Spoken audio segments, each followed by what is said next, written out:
누가복음 21장 25절부터 38절 말씀입니다. 21장 25절부터 38절. 그런 뒤에 하늘에는 이상한 사건들이 일어날 것이다. 즉 해와 달과 별의 징조와 중대한 일이 벌어지리라는 전조가 나타날 것이다.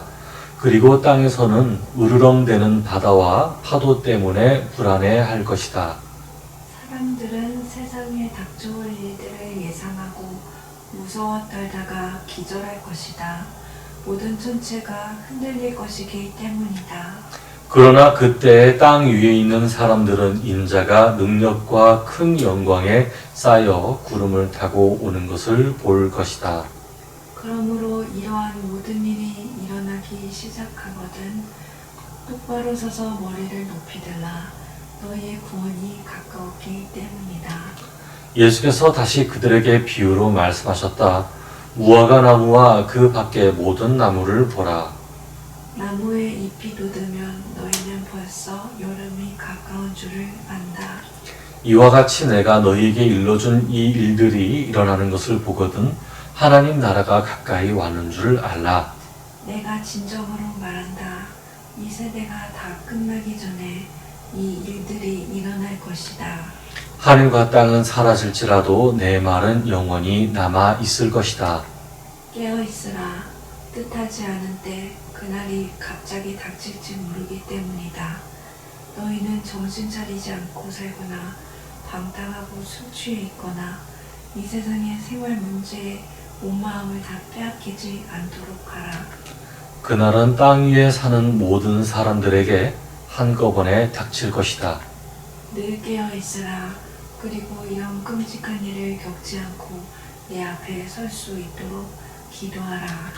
예수께서는 날마다 가르치시려고 성전으로 나가셨다가 저녁이 되면 감람산에 가셔서 밤을 지내셨다.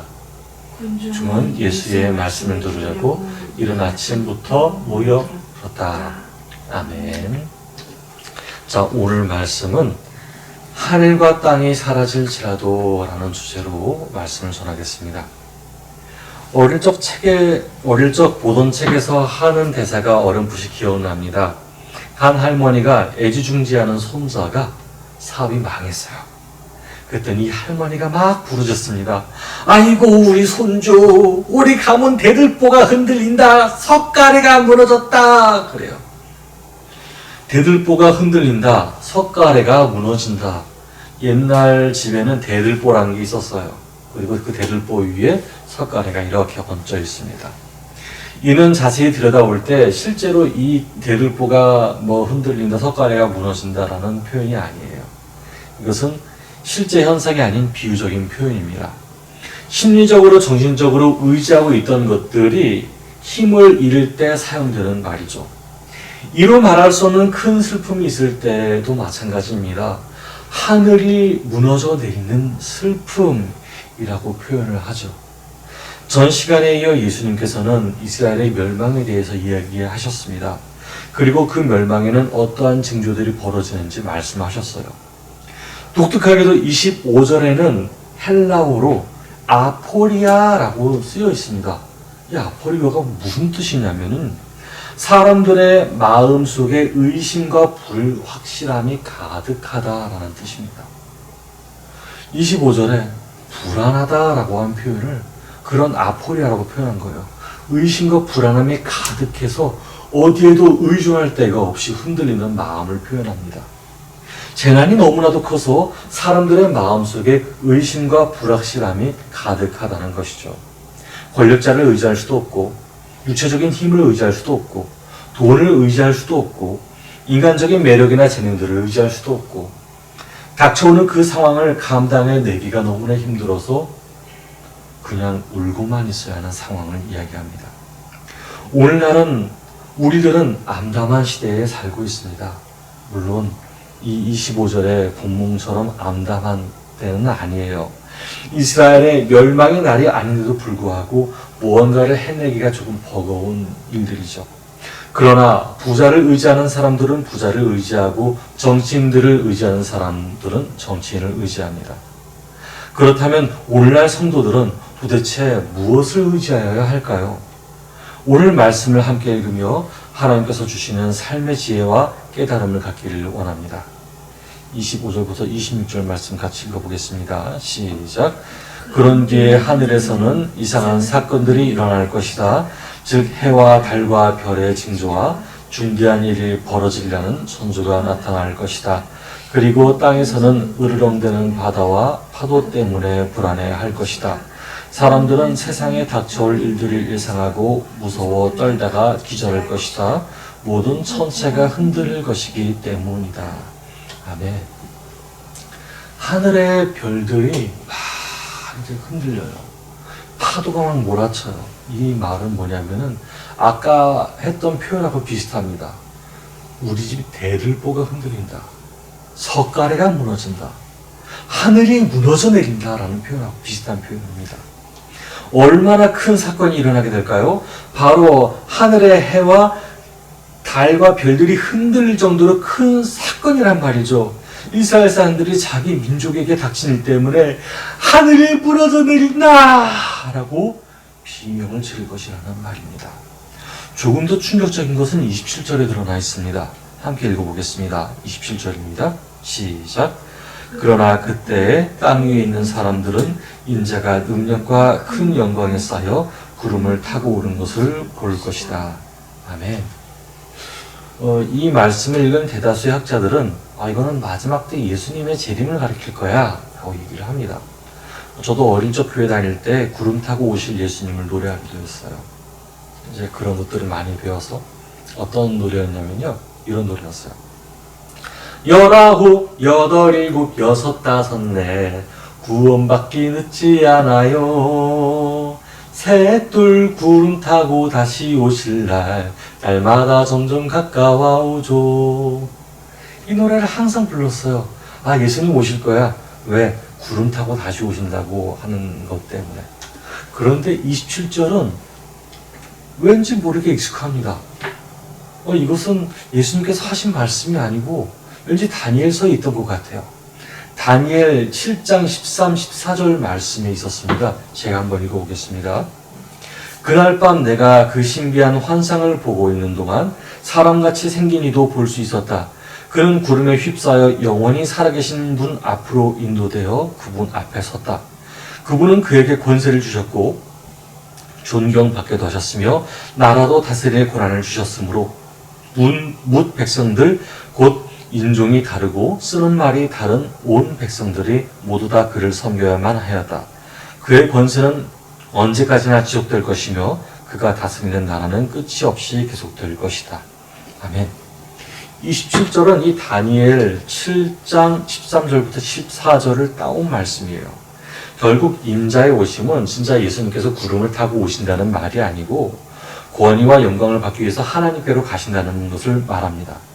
그 결과로 예수님의 권위와 왕권을 온 세상이 알게 되는 것을 의미합니다. 진짜 예수님 말씀이 이루어졌구나 라는 것을 보고 예수님은 진정 하나님의 아들이셨다 라는 것을 깨닫게 된다는 사건이죠. 그런 사건이 있을 수 있을까요? 성경에 보면은 예수님께서 돌아가실 때 그리고 부활 때에만 나타나지 않을까요? 아니요, 있습니다. 바로 예루살렘 성전의 파괴입니다. 예루살렘 성전은 외국인 순례자들도 방문하는 유명한 관광지인 동시에 권력의 상징이었습니다. 하나님은 예수님을 통해서 몇 차례나 예루살렘 성전 파괴를 말씀하신 적이 있었어요. 그게 곧 현실이 될 것이라는 말입니다. 자, 여러분, 저는 예전 신앙을 가진 사람이든 오늘날의 새로운 신학을 가진 사람이든 하나님 앞에 있다고 봅니다. 하나님을 사랑하신다고 믿어요. 그때 예수님께서 다시 오실 거야 라는 마음을 가지고 내가 하나님 보시기에 어떤 삶을 살까 기다리는 마음도 하나님께서 좋아하시고, 오늘 하나님께서 오신다고 쓰여있진 않지만 오늘을 내가 하나님께서 주시는 마음으로 살 거야 라는 것도 하나님께서 다 기뻐하신다는 말이죠. 그러나 사람의 탐욕으로 세워진 권세는 이스라엘의 멸망처럼 예루살렘 성전의 멸망처럼 똑같이 흔들릴 것이라고 봅니다. 어떤 사이비 종교단체들은 자기 자신들이 선택받았기 때문에 그런 일이 일어나지 않는다고 해요. 자기들은 구원받을 거라고 얘기를 합니다. 선택받은 14만 4천? 웃기는 소리죠.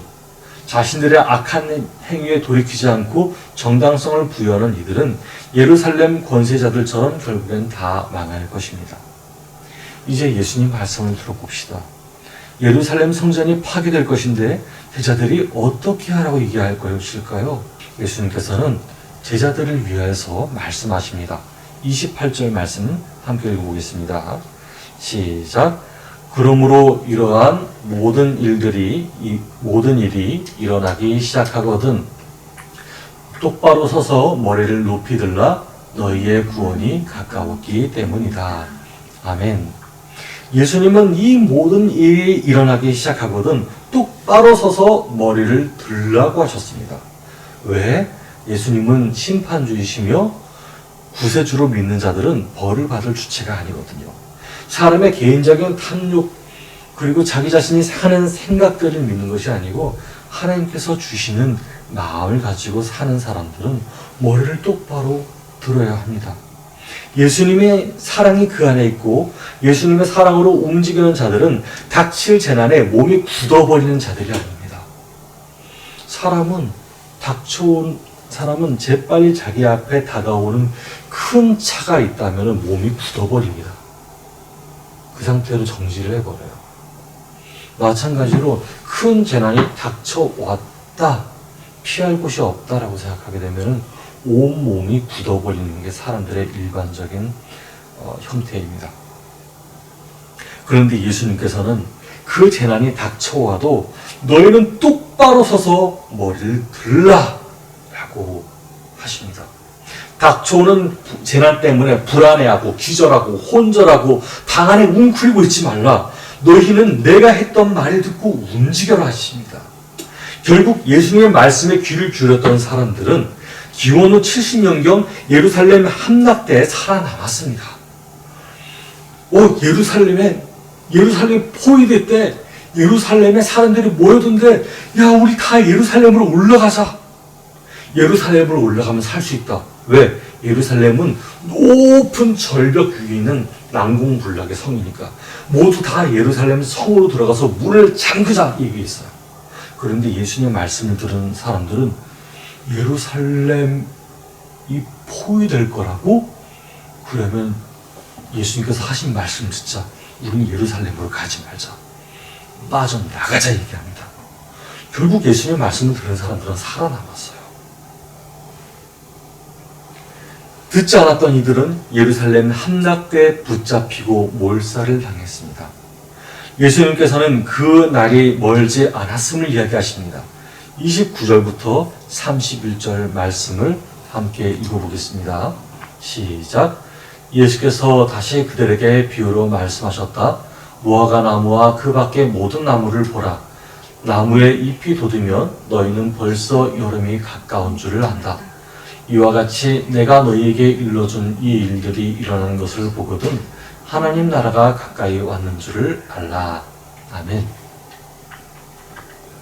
제주도에 귤나무가 어디든지 있듯이 이스라엘 전역에는 흔히 볼 수 있는 나무가 존재했습니다. 바로 무화과 나무였어요. 이 무화과 나무 잎사귀는 독특합니다. 봄에 잎사귀가 이렇게 생기는 것이 아니고 봄에 생깁니다. 그러니까 여름이 거의 가까울 즈음에 잎사귀가 생겨요. 그런 사람들은 그 잎사귀를 보고서 아, 여름이 왔구나 라고 이야기를 합니다. 이처럼 예수님께서는 재앙이 올 때 곧 하나님 나라가 가까이 온 줄을 생각하라고 얘기하십니다. 얘들아, 하나님 나라 가까이 온 게 뭔지 아니? 내가 한 말이 이루어진 거야.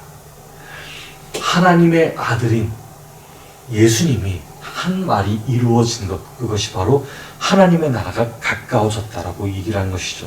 32절부터 33절 말씀 읽어보겠습니다. 죄송합니다. 32절부터 33절 말씀 잠깐 읽어볼게요. 시작. 내가 진정으로 말한다. 이 세대가 다 끝나기 전에 이 일들이 일어날 것이다. 하늘과 땅은 사라질지라도 내 말은 영원히 남아있을 것이다. 예수님께서는 내 말은 반드시 이루어진다고 얘기를 하십니다. 그러면서 그 이후에 제자들에게 재차 강조하시면서 하신 말씀이 있어요. 바로 34절부터 36절 말씀입니다. 같이 읽어볼게요. 시작. 깨어있으라. 뜻하지 않은 때 그날이 갑자기 닥칠지 모르기 때문이다. 너희는 정신 차리지 않고 살거나 방탕하고 술 취해 있거나 이 세상의 생활 문제에 온 마음을 다 빼앗기지 않도록 하라. 그날은 땅 위에 사는 모든 사람들에게 한꺼번에 닥칠 것이다. 늘 깨어있으라. 그리고 이런 끔찍한 일을 겪지 않고 내 앞에 설 수 있도록 기도하라. 아멘. 예루살렘 멸망이 다가왔을 때 어떻게 해야 하냐? 예수님께서는 말씀하셨어요. 첫째, 이 세상의 생활 문제에 온 마음을 빼앗기지 않도록 하는 것입니다.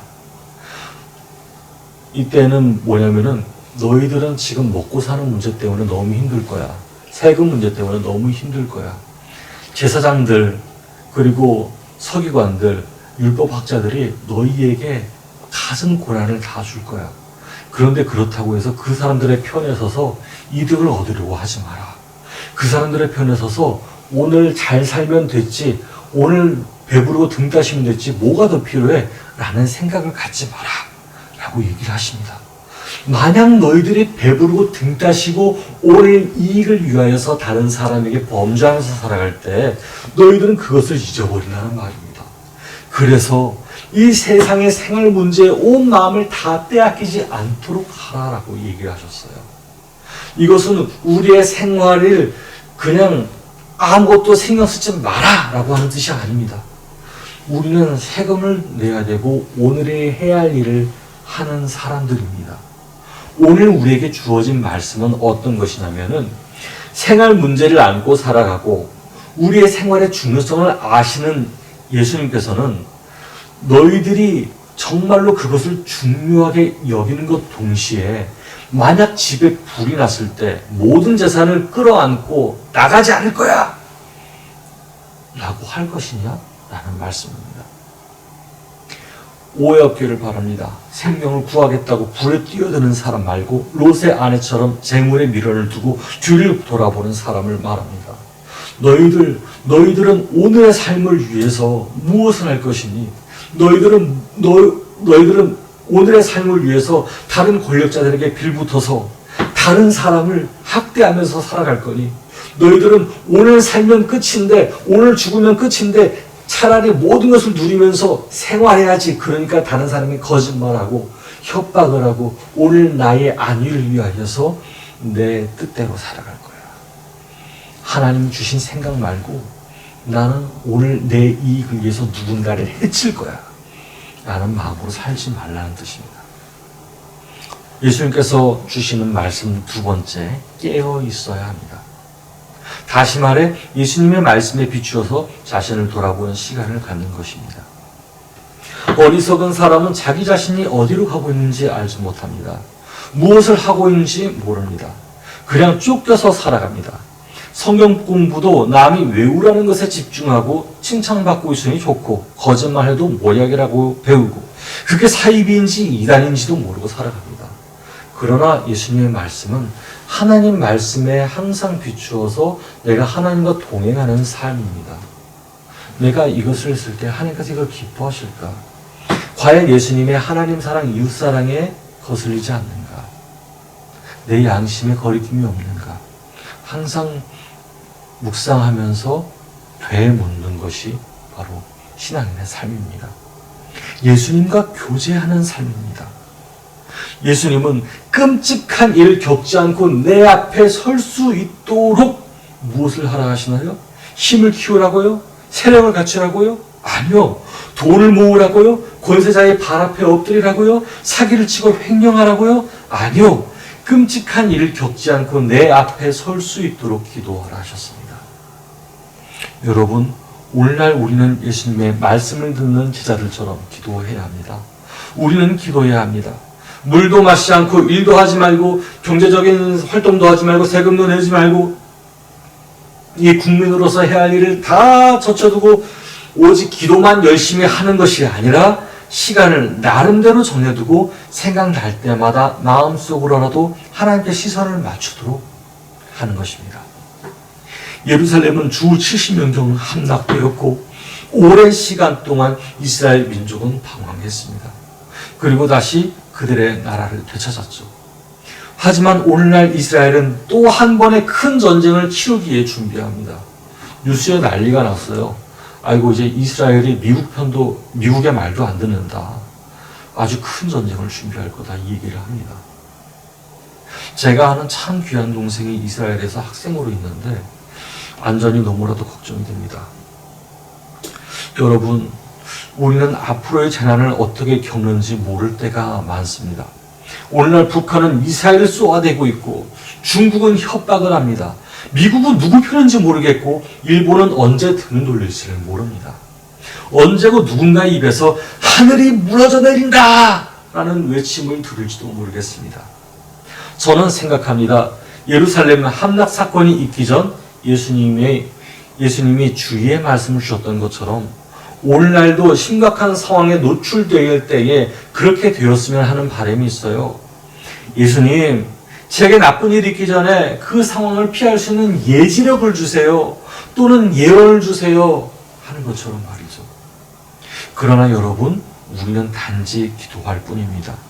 만일 이 재난이 닥쳐야 할 것이라면, 같이 아픔을 당하고 있어야 하는 상황이라면 우리의 기도는 하나님의 뜻을 구하는 기도가 최선이지 않을까 합니다. 겟세마네 동산에서 예수님께서는 기도하셨습니다. 아버지, 만일 하실 수만 있다면 이 잔을 내게서 거두어 주소서. 그러나 내 뜻대로 마시고 아버지의 뜻대로 하소서라고 기도합니다. 저는 바랍니다. 하늘이 무너져 내리는 상황에도 사랑할 수 있는 사람이 되게 해달라고. 오늘날 재난을 피하기 위해서 다른 사람에게 사기치거나 다른 사람을 구타하거나 다른 사람을 죽여서 속여서 빼앗거나 하는 것이 아니고 그런 재난의 순간까지도 사랑할 수 있는 사람이 되게 해달라고 기도합니다. 마지막 날이 온다고 해도 내 입에 집어넣을 밥 말고 다른 사람 입에 들어갈 밥을 생각하게 해달라고. 그리고 할 수 있다면 아주 저렴한 값으로 다른 사람들에게 나눠주시는 사람이 되게 해달라고. 우리 주변의 젊은이들에게 건강한 밥을 먹게 하는 것을 말이죠. 저는 지난해 강원도 고성에서 탈북자 또는 일본 침몰을 대비해 일본 이민자를 받아들일 생활관을 짓고자 했습니다. 요즘도 일본에 지진이 일어났다 그런 소문이 들리면은 생활관 하나 지어줘야 되지 않을까라는 생각을 합니다. 안 이루어져서 좀 아쉽기는 한데 만약 할 수 있다면 준비하고 싶습니다. 그러나 그런 것을 못해도 마음 한켠은 오늘 이 자리에서 예수님의 마음을 잃지 않았으면 하는 마음이 간절합니다. 내가 내 안위, 내가 내 안전, 내가 내게 필요한 것들을 생각하는 마음 때문에 그런 사랑의 마음을 저버리지 않는 사람이 되길 원합니다. 제가 삶에 지쳐서 그렇게 되지 못할까 봐 좀 두렵거든요. 오늘날 살아가면서 일어나는 크고 작은 문제들 있을 수 있겠습니다. 그러나 기도합시다. 우리가 피할 것들이라면 피하게 하시고 감당해야 할 것이라면 감당하게 하실 것입니다. 그러나 만일 고통 때문에 어금니가 부서져 버릴 것 같은 때가 온다면 정말 오지 않기를 바라지만 그때에도 적어도 사랑의 마음을 잃지 않기를 기도합시다. 우리 예수님께서 우리의 고생과 고통을 아심으로 우리가 알지 못하는 위로를 주실 줄 믿습니다. 오늘 이 마음을 가지고 시작되는 고난주간 살아가는 저와 여러분 되기를 바랍니다. 함께 기도하겠습니다. 하나님 아버지 감사합니다. 우리가 예배를 드렸습니다. 하나님, 우리는 하늘이 무너져 내릴 것 같은 때를 경험하곤 합니다. 하나님, 우리는 하나님을 의지하지만 어떻게 이 문제를 해결할 수 있을까, 이 문제를 피할 수 있을까 생각합니다. 때로 우리 주변에는 이런 문제들을 피하려고 가까운 곳에 있는 권력자들을 의존하거나 또는 자기 재산을 의존하는 모습을 보게 됩니다. 그러나 아버지 하나님, 우리 믿는 자들은 그런 것에 의존하기보다는 먼저 하나님께 의존하는 법을 배웠습니다. 그리고 그것을 실천하여 나가기를 원합니다. 하나님, 우리가 이 마지막 때에까지 우리의 이득을 위해서 살아야겠습니까? 우리를 이끌어 주시옵소서. 우리가 항상 불안에 떨면서 어찌하면 이 고생을 그만 끝낼까 생각을 합니다. 그러나 아버지 하나님, 고난을 끝낼 생각이 드는 것 이상으로 우리가 먼저 이 모든 상황 속에서도 사람을 사랑하며 하나님의 사랑으로 행동할 수 있는 사람이 되게 하시옵소서. 전도지를 나눌 수 있는 사람이 없어도, 또는 누군가가 우리의 복음을 거절한다 할지라도 우리의 마음에 온전한 사랑이 남아있게 하여 주시옵시고, 하나님께서 기뻐하시는 마음으로 이 세상을 살아갈 수 있도록 허락하여 주시옵소서. 이제 고난주간입니다. 이 고난주간 동안 하나님께서 우리에게 행하신 일들을 말씀으로 묵상하고자 합니다. 우리가 다만 금식함과 절제함 그것만으로 채워지는 것이 아니고, 오늘 하루를 살면서, 오늘 하루를 살아가면서 그 일주일 동안에 하나님께서 우리에게 주시는 마음, 우리에게 주시는 깨달음을 묵상하며 살 수 있도록 허락하여 주시옵소서. 살아계신 예수 그리스도 이름으로 기도드렸습니다. 아멘.